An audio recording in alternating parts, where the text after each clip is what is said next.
Neste episódio apresentamos uma convidada muito especial, que já passou por grandes mudanças, não só profissionais, mas acima de tudo, pessoais. Esta é a sua oportunidade de conhecer não só uma profissão, mas também sobre resgate de valores e superação. Então, assista agora no Ex-Profissa.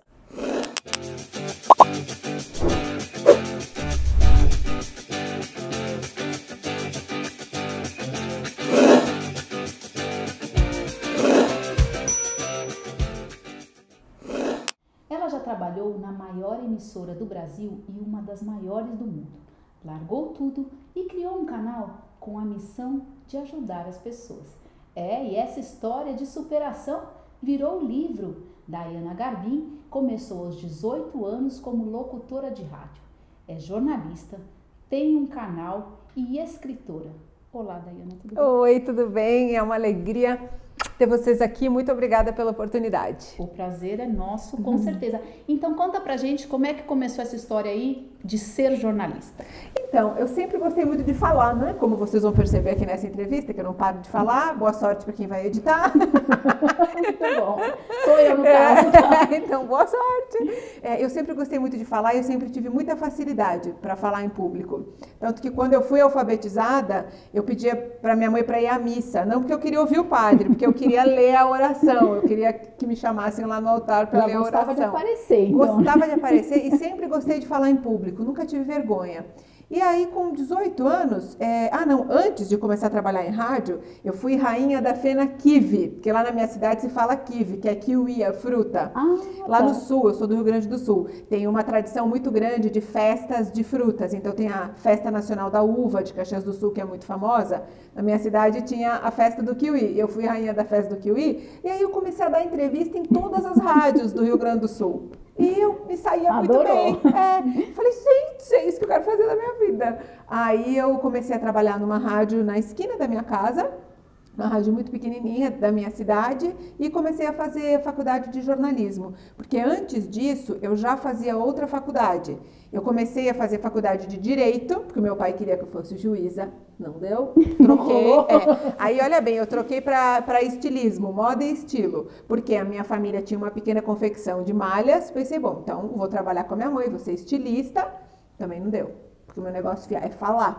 E aí aí eu troquei para jornalismo e cá estamos até hoje. E você estava contando, né, antes da gente começar a gravação, que você teve muito esforço, né, que você teve que se empenhar para pagar a faculdade. Como foi isso? Eu acho que é muito legal a gente contar isso, porque principalmente os jovens que estão agora passando por essa fase a gente sempre pensa que para os outros é tudo fácil e que a gente está sofrendo e que a gente está batalhando.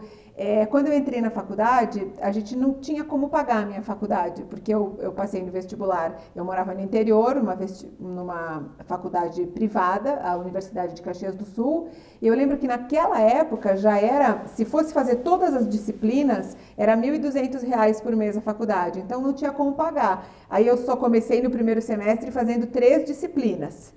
Só que aí eu pensei, gente, nem assim a gente está conseguindo pagar. Aí meu pai me falou um dia assim, olha, a gente não tem mais dinheiro para pagar a faculdade. Você para de estudar ou eu não sei o que a gente vai fazer. E eu falei, eu não posso parar de estudar. Então eu comecei a pesquisar como que eu ia fazer para pagar a faculdade, porque eu já trabalhava, mas eu ganhava R$300 por mês na rádio. A conta não fechava. Então eu pedi um crédito educativo, um FIES. E eu consegui fazer a minha faculdade com esse crédito educativo e eu quitei a minha faculdade, né, anos depois, com o primeiro salário da TV Globo, quando eu fui contratada. Então eu gosto de contar essa história porque, especialmente você jovem que está assistindo isso, é muito difícil o começo da vida profissional, para quase todo mundo. Eu comecei como balconista da loja da minha mãe aos 14 anos, para ter um dinheirinho. Aí trabalhei até começar a trabalhar na rádio, trabalhava na loja com ela. A gente batalha para pagar a faculdade, a gente batalha para ter o primeiro emprego. E é assim para todo mundo e não desista. Isso que é importante, né? A gente te vê aí hoje seu canal, você jornalista, já passou pela emissora, né, conhecida, a Globo, e aí as pessoas, os jovens pensam que a coisa é fácil, não é, né? Não, então, aí eu comecei nessa rádio, depois eu fui trabalhar na TV da universidade, TV educativa, então eu aprendi a trabalhar em televisão na TV da universidade como repórter, e depois em 2008 eu fui contratada para a afiliada da Globo no Rio Grande do Sul, que é a RBS TV. Tá. Trabalhei 8 meses lá, e aí eu fui chamada fui contratada pela Globo, aí me mudei, vim morar em São Paulo, e em 2008, trabalhei durante 8 anos na Globo. E me fala um pouquinho dessa diferença, né, de migrar da TV para o YouTube, a jornalista da TV e a jornalista do YouTube hoje, como que é? É muito diferente, é completamente diferente, assim, principalmente porque quando você trabalha numa emissora muito grande, numa empresa grande, você é um pedacinho da engrenagem, você tem câmera, tem editor, tem operador de áudio, tem o produtor, tem tudo, você vai lá e faz a sua função. Hoje, no meu canal, eu faço absolutamente tudo. Da contabilidade ao áudio, a edição, que muitas vezes eu edito os vídeos. Agora eu tive que contratar uma equipe para me ajudar. No começo eu fazia tudo, eu gravava, editava, então assim, você acaba tendo que dominar todo o processo.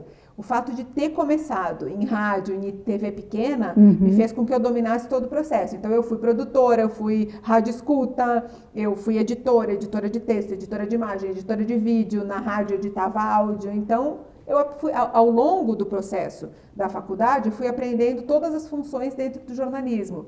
E isso me deu confiança e também experiência para sair de uma TV onde você tem toda a estrutura e começar o meu negócio do zero, que foi o que eu fiz, começar um canal do YouTube do zero. Isso que eu ia te perguntar, como é recomeçar, né? Você estava ali com uma certa estabilidade, né? Até com uma visibilidade, sim, certo? Super, e aí, né? essa coragem, como que é começar do zero? Quando a gente não está feliz no emprego, a gente tira a coragem de algum lugar para mudar.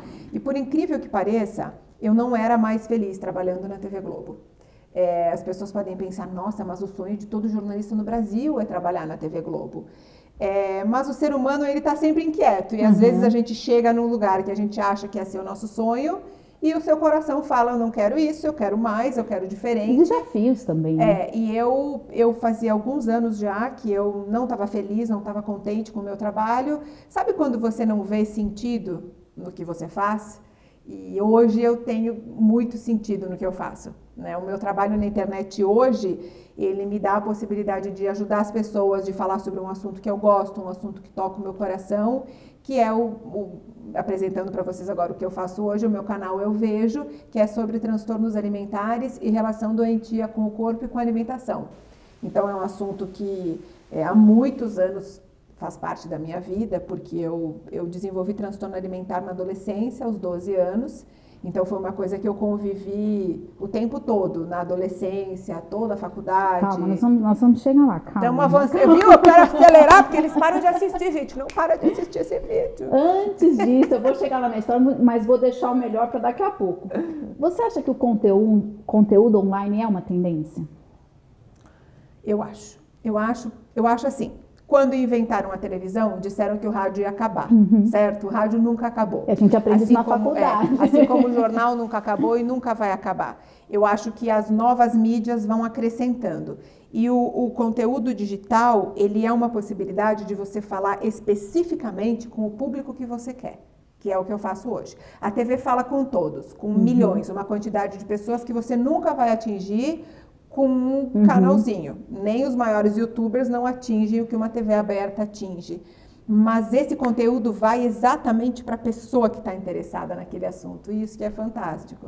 Então vamos lá, vamos falar deste conteúdo que também é super importante, porque se o nosso jovem não está vivendo uma situação que nem você viveu, com certeza conhece alguém que vive, né? E como assim, né? A gente olha aqui, ela pessoalmente, gente, é mais bonita ainda do que você tá vendo aí no vídeo. Ela tá precisando usar óculos, tá ruim, ó, vamos botar no oftalmologista. E aí como que é, né? Você ter passado tudo isso, quando você se abriu para alguém, porque não sei se tinha medo, vergonha, conta um pouquinho aí dessa história, Mas só um pouquinho, que depois o pessoal vai lá procurar no seu canal tudo Tá isso. legal. Então, transtornos alimentares, para quem não conhece, é quando uma pessoa tem um sofrimento muito grande com o corpo e com a alimentação. A gente conhece como anorexia, bulimia ou compulsão alimentar, mas na verdade é uma doença muito mais complexa, é uma doença mental, tanto que eu tive que fazer tratamento com psiquiatra, tomar remédio, psicólogo, nutricionista, então é uma doença psiquiátrica mesmo, a pessoa precisa de ajuda. A anorexia, por exemplo, é uma doença gravíssima. 20% das meninas que desenvolvem anorexia morrem. Ela é comparada à esquizofrenia, os efeitos, né, de adoecimento, de incapacitação para a vida. Então, são doenças muito graves. E a gente fala muito pouco sobre isso, porque as pessoas têm vergonha. Não foi nem um pouco fácil para mim gravar um vídeo na internet dizendo, olha, gente, então, eu tenho esse problema há 20 anos e vamos conversar sobre isso. E é um problema, né? E é um problema, porque eu não estou curada. Quando você percebeu que era um problema e que você precisava de fato de De tratamento? ajuda, Isso, ajuda. 2015. Até 2015 eu tinha um sofrimento imenso e eu não sabia o que era aquilo. Eu sabia que eu tentava não comer e vivia de regime, fiz várias plásticas, lipoaspiração e sempre querendo ser mais magra e já pesei 15 quilos a menos do que hoje e continuava querendo perder mais 10 quilos. Aí em 2015 foi o meu marido que percebeu, na verdade. O meu marido falou, olha, você tá doente, a gente vai ter que procurar. Já era marido? Já era marido em 2015. E quando ele te falou isso, assim, você tinha essa consciência ou... Eu tinha, que eu estava num sofrimento muito grande, mas eu nunca pensei que eu precisava virar um médico. A gente nunca quer admitir que a gente precisa ir em médico da cabeça. Calma, deixa eu revelar aqui, pra quem não sabe, o marido dela nada mais é do que o Thiago Leifert, né? Então, vocês conhecem ele? Ele só faz uns 4 programas só. Só isso. Claro que ele deve fazer extra, né, por fora, vamos lá. E aí, quando ele te falou, e ele foi, então, um papel, assim... Ele foi muito importante na minha vida. Eu falo que ele é um anjo que Deus botou na minha vida para cuidar de mim, porque eu nunca pensei que eu ia precisar de ajuda, que eu ia precisar ir no médico, e ele que me mostrou, ele falou, olha, não tá legal, você não tá mais conseguindo viver, você não tá mais, sabe?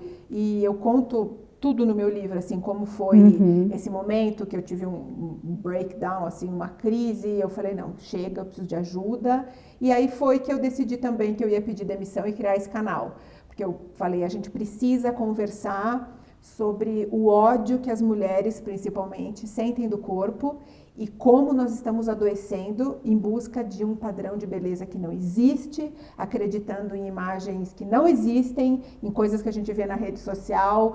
É uma falsa felicidade, é uma vida plena e mara, que é mentira, gente. E eu falei assim, a gente precisa falar sobre isso. Todo mundo tem dor de barriga, né, Dani? Todo mundo, gente. Todo mundo tem prisão de ventre, todo mundo passa mal, todo mundo, sabe? Não... E todo mundo tem dores mentais, dores emocionais. Você foi muito julgada, criticada quando você expôs? No começo, sim. Porque assim, a gente olha... Gente, eu vou falar, a bicha é bonita, com perdão da intimidade, mas ela é linda.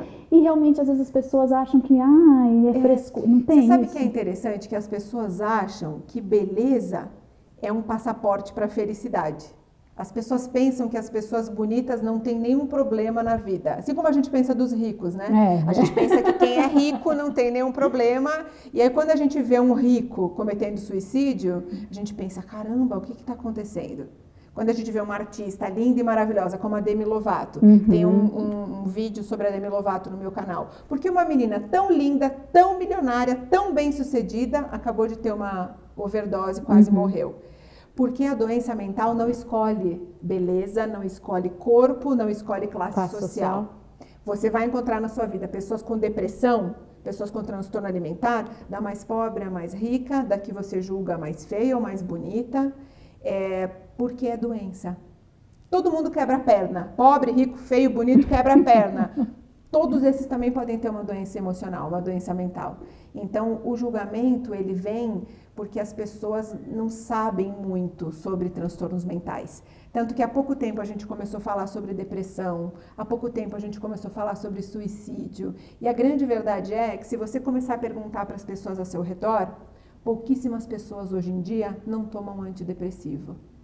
Tá todo mundo muito infeliz, todo mundo vivendo numa pressão desgraçada por resultado, por ter sucesso, por ter dinheiro, e a gente tá pelas aparências nas redes sociais. E a gente tá adoecendo, porque a gente sempre acha que a vida do outro é mais feliz do que a nossa. E o que você vê na rede social nem sempre é verdade. Isso é a coisa que eu mais falo no meu trabalho. Você tá vendo 1 segundo da vida daquela pessoa. E as outras 23 horas e 59, o que essa pessoa está fazendo? Você não sabe. Bom, e para saber mais desse assunto, você vai ter que ir lá no canal da Daiana e consultar mais, que nós vamos voltar agora um pouquinho para o S-Profis. E aí, depois de tudo isso, você voltou a estudar.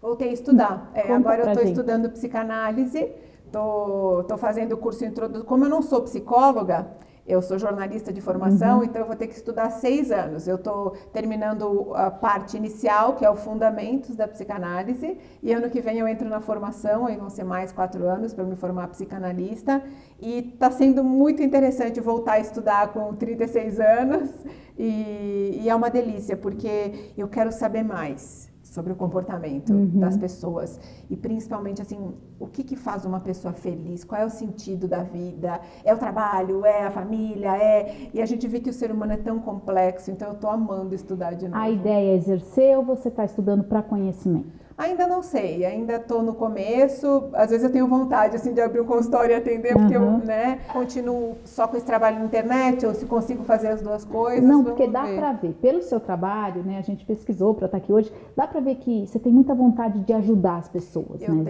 Eu tenho e eu percebo que as pessoas estão precisando de ajuda. A gente tem muita vergonha de procurar ajuda para dores emocionais. Então, eu acho que informação é a primeira coisa que ajuda. Por isso, parabéns por esse canal de vocês, que é muito bacana. Quando um jovem escuta a gente falando que todo o começo da vida profissional é muito difícil, que todo mundo tem que batalhar. Por exemplo, eu troquei de faculdade 3 vezes até acertar o que eu queria. Isso é importante, porque às vezes você não sabe, né? Você não sabe, você fica perdido. E você só sabe experimentando. Sabe, não tenha vergonha, não deu certo essa troca de curso, o que importa é a gente fazer o que enche o nosso coração de alegria. É isso que vai te fazer feliz, não necessariamente vai encher o seu bolso de dinheiro, mas vai te fazer feliz. Não, e sem contar que problema, né, são fases da vida, todo mundo tem, todo momento, claro. O importante é saber lidar com eles. Né? Exatamente. E aí me fala, só voltando um pouquinho, que não dá para deixar de perguntar, qual a importância do apoio da família em todo esse seu processo para você chegar aqui como você está hoje, com o seu canal, ter mudado de profissão? Como foi sua família nisso tudo? Minha mãe e meu pai não gostaram, porque o sonho da minha mãe e do meu pai era me ver na telinha da Globo. Então, quando eu contei que eu ia pedir demissão, eles ficaram muito assustados, ficaram com muito medo, mas a minha mãe sempre me disse, minha filha faz o que seu coração manda. Então, eles sempre me apoiaram, apesar de contrariados, eles me apoiaram. Meu marido sempre me apoiou muito, foi o primeiro que me disse, eu acho sim que você tem que sair e fazer o que você quer fazer. E claro, tem uma coisa muito importante, né, gente? A gente não pode ser hipócrita aqui de dizer, ai, que legal, pedir demissão e aí vai pagar as contas como?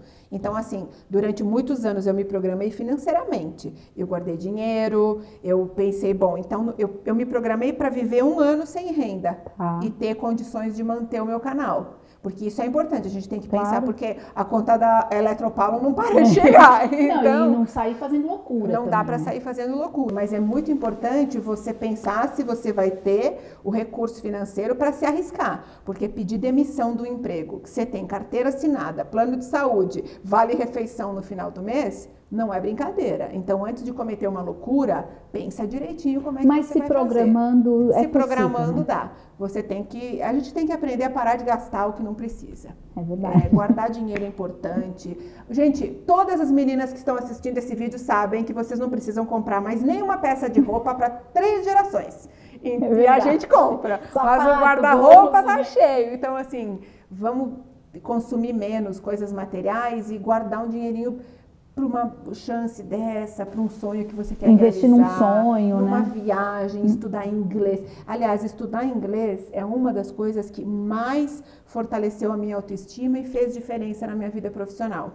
Eu fui começar a estudar inglês com 23 anos, porque até lá não estudava inglês, não tinha dinheiro para pagar, não dava. E aí, depois que eu comecei a estudar inglês, que eu comecei a ver como é difícil aprender inglês depois de mais velha. Mas assim, vale a pena insistir. Então, olha, quem está assistindo, se você ainda não estuda inglês, começa agora a estudar inglês. Mas vale muito a pena, porque é como se abrisse um portal mágico, assim, a hora que você consegue ler um texto em inglês, assistir entrevistas em inglês. E independente da profissão, é um diferencial, né? No mercado de trabalho é um diferencial muito importante. Bom, tá chegando ao fim a nossa entrevista. Falei que eu falava demais, né?